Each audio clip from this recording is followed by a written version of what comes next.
Nathan Stein here, Airstrike Ag, and I'm here with Trevor Adams. I work for JB Farms. Trevor. It's nice to be here, and again, I've been here before, previously 4 years ago. Tell us a little bit about the crop that we have back here. So here we're growing about 36 acres of onions. It'll be for seed, and we've sprayed these about 5 times now with the drones, and a few more months and they'll be ready to harvest. Yeah, and I can see they're flowering out, so you guys have kind of a strict program here. What kind of stuff are you actually working with here for products? So we're running mainly a fungicide on these. There at the beginning we run a herbicide for the grass, and there at the end we have an attractant for bees, because the bees seem to be hesitant to pollinate the onions. So we run this attractant and we'll spray over it usually 3 times, and it helps with the bee population. Brings them in. That's yeah. Cool. That's really cool. So you know, you guys kind of run a few acres and stuff. What about, how's your operation run, and how far does it span, and like what types of products are you guys using today? So here we have about 8,000 acres of land we grow. Now we'll spray each field a few times. So in a given season for us is 16 to 20,000 acres we'll spray. And that's from August to about mid-March, maybe April. And from there we can go to Salinas. We have 5,000 acres up there. We spread out. There's some in Colorado and some in Mexico. So we're all over the place, keeps us busy. So normally, I mean, we range from herbicides, fungicides, insecticides, everything. At this point, end of February, we're running a lot of herbicide on the wheat, because we grow about, this year was only about 2,000 acres, but we spray all the wheat at least once with a herbicide. And we still have some produce wrapping up. So we got fungicides going on that all the way up to harvest, and occasionally insecticides. Yeah. Well, I tell you, yeah, you're no stranger around drones, and I know that, one thing that's important is the repairability. There's, but drones go down, they need to be fixed. I'm sure you guys are very busy around the clock keeping all those acres going, aren't you? Very busy, yeah. As most of the drone operators are used to, it's 12, 14-hour days, sometimes longer. Yep. Just depends on what we've got, but a good chunk of that is repairing or preventative maintenance for the equipment. We spend a lot of time making sure everything's good to go for the night or the next night. It's all about being prepared. Right. Yeah, as little time we can spend in the field, the better. We want to get in and out of there and do our job while the wind is calm. Yeah, like today we were getting a little bit of a crosswind, and of course you guys had already been out here this morning, I imagine, before the breeze picked up. Usually at night, so we'll come in later, 2 or 3 in the afternoon, get started. We'll spray during the evenings. It's just we have better weather during night hours and a lot less crews to deal with. Right. So I'll stay out of their way and have it clear for them in the morning, so that we're not fighting over land. No, that's really good. And honestly, it's really interesting to learn from my perspective. I come from the Midwest, of course. We're corn and soybeans, and we're busy all the time, trying to get the fungicide on during that pinch point. But, you guys have a lot of other things to deal with out here. I mean, you have a lot of different environmental regulations, you have a lot more chemical regulations, and you have, obviously a lot more airspace regulations and stuff. That as well, yeah. A lot of where we're growing Yuma here is in Class D airspace. We have some fields that are right on the approach and departure end of the runways. So we have to deal with the tower and communicate with them where we're going to be spraying, so they're aware of it. That was a challenge when we first started, because no one was familiar with what we're doing. And since then, they've grown accustomed to us being there. So we just tell them, hey, we're going to be here tonight, these hours, no problem at all. But yeah, it's made it a lot easier since then. And we do have a lot of regulations to deal with, especially because we have about 2,000 acres here on the other side of the border in Winter Haven, California. Okay. So we have to abide by California regulations, and they're way more strict than what we're used to. Yeah. I mean, they're pretty cracked down on that stuff. So there's limited on what we can use for products, times. We have to give notices to all the people surrounding and what we're going to be spraying, and just a lot more involved in spraying in California. Yeah, I mean, running a spray drone isn't just about running the spray drone. At the end of the day, there's a lot of other things that we're doing. And like you said, being prepared is a big deal, but knowing all the rules, doing all the other things, that's also very important. I mean, it makes this job look easy. And today, we have the P150 MAX here. We're going to do a demo flying over the onions here, and we're going to showcase some of the features. One of them that we're going to use here is the boundary mapping. So first thing we're going to do before we go fly, of course, is we can quickly go around this field and do a boundary pass and get a map of that, so we can draw that RTK boundary. And that way we don't end up in the power lines down there or in a ditch or something else or somebody else's property, because these field boundaries, they change all the time. So it's important to get that. So right. We're just going to go ahead and create a mission here quick. We're going to take off, and then we'll get that map made.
Okay, so we finished our map and we flew around the boundary. It's stitched.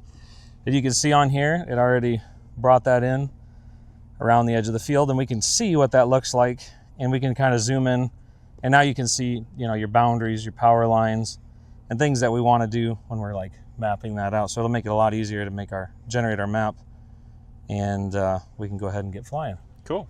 So our friends, the Wades, have showed up here today, and we've got our trailer out here, and we're going to go ahead and put this up top so we can have a good observation deck and a place to operate. So let's go ahead and get started. So again, Nathan here with Wesley Clark. Wesley Clark. Now, Wesley, you've been running down here for a little bit, haven't you? 2023. Yeah, you've been, guys. 2024 was our first. 2024. First year. Yeah. I was always jealous of you guys because you have this like deck up here where you can just sit, and it's like you guys are just having a great time. Yeah, we got the Milwaukee radio going on. We do karaoke. It's fantastic. Stars out, guns out, man. It's awesome, but you guys eat some acres in a day, that's for sure. You know, compared to the Midwest, we don't do a lot, but man, we fling a lot of gallons out there. Yeah, yeah. Which is the name of the game down here, right? Yes, yes. So yeah, we're set up here on this trailer. Now you guys, just real quick, I want to do a quick rundown of your trailer. Your trailer is a deck over, right? Yeah, deck over. We built it 2023 on a low profile gooseneck. We put a 50 kW trailer generator on this one, 1,000 gallons of fresh, and a 500 mixed tank. Because water matters. Water matters. Yep. Okay, and then you get to see the field. You have a great vantage point from here. You have good line of sight and good operation, right? Yeah, yeah. Up in and Idaho, less dust. Yeah, dust. A lot less dust. That's the main reason why we love it down here. Up in Idaho, we love to see over the hill a little bit. Down here, it's out of the dust and see it for days. So. Yeah, no, it's really nice. Well, we've got the P150 MAX set up back here. We used our boundaries here, and we set up around this part of the field right up in front of us. And we did, what were the settings? We did 12 foot high. We're doing 12 foot high. We're doing 18 foot route spacing, 10 gallon per acre, and I think we're flying at 31 miles an hour. Yeah, so that'll be really nice to see. Again, when you're putting out that much product, it just kind of falls straight down. So again, we're not going to get that great big 50-foot type swath that everybody wishes and dreams about. Water just don't go that far when you're flinging that. But we're trying to get it on the product, on the good coverage. Crop. Yeah. So yeah, it matters the quality on this. Yep. So we got the 4-nozzle kit ready. It's been calibrated. We're ready to go ahead and fly our mission. Let's do it.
So XAG kind of has a different strategy for batteries, right? In the past, we put them in water, not submerged in water, but we put them in a water level. A bath of water. Bath of water. Yeah. But we've added the misting coolers. Now, you're out here in the sun and the heat. How have things been going for that? The misting coolers have been a game changer. So at the beginning of the season, we fly at night to beat heat and harvest crews, but still in the middle of the night, it's still 80 plus, 90 plus degrees. And so when we had the bath chargers, they would still get overheated. We'd have to dump that water out and put new water in. Right. And it would slosh around when you're moving. Yep.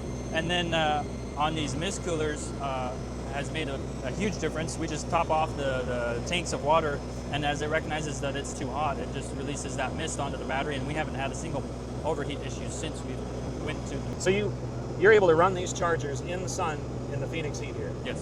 Yeah. We'll have to top off the misters maybe every other field or so, because they are running, all the time with the heat. Yeah. But the batteries aren't overheating, and it's charging in a very quick manner. Very good. So we're about 4 minutes right now, 4.5 minutes. You can tell the chargers drop their volume. They're finishing off the top of them right now. Yeah. So that's easily under a flight time. Yeah. For us. Yeah. If we could get them in 6 minutes, 6.5 minutes, that's what I kind of like. Yeah. Right now we're probably. That one just shut off. Yeah, that one just shut off at 4 minutes and 4 minutes and 53 seconds there. And this other one just kicked off. Yep. It just thought about it. I hear it still flashing, and it's thinking about it. But definitely the other one kicked off. Maybe that one set a little higher on that. Awesome. Hey, did you get your? We've lined at 5. So there we go. Or, sorry, 7. Change to 7. Perfect. I'll go to 26 looks long. I'll just say so. All right, so 5:40, and we're done charging our batteries here. Yep. And we're doing 10-gallon acre work, so we are getting done really quick here, and we're coming back really quick. So honestly, maybe that's maybe why. Like in our area, when we're running full runs, 2.5 gallons, it's about 6.5 minutes. So down here, it's even better. Yeah. We get the benefit of the flat fields and the high gallons, so our batteries don't get drained as fast. We can offload that chemical a lot faster. Yeah, very good.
Wesley, what'd you think of the last pass there?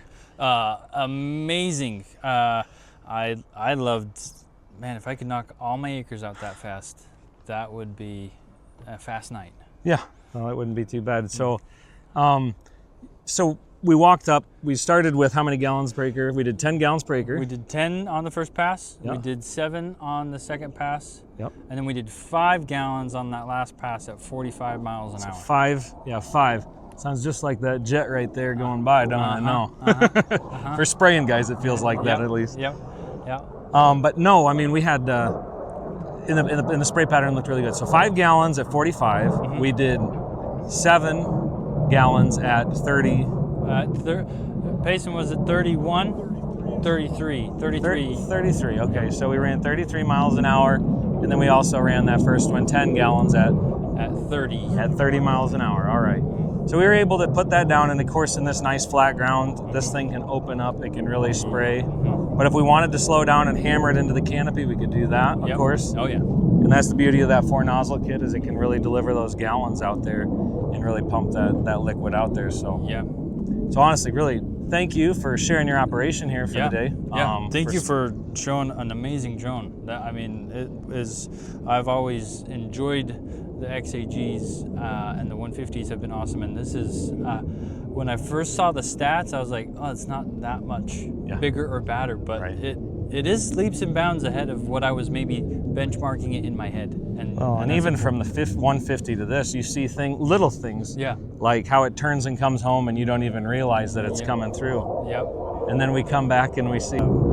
So yeah, anyways, again, thanks for sharing your time and your crew with me. Thanks for coming out here today, and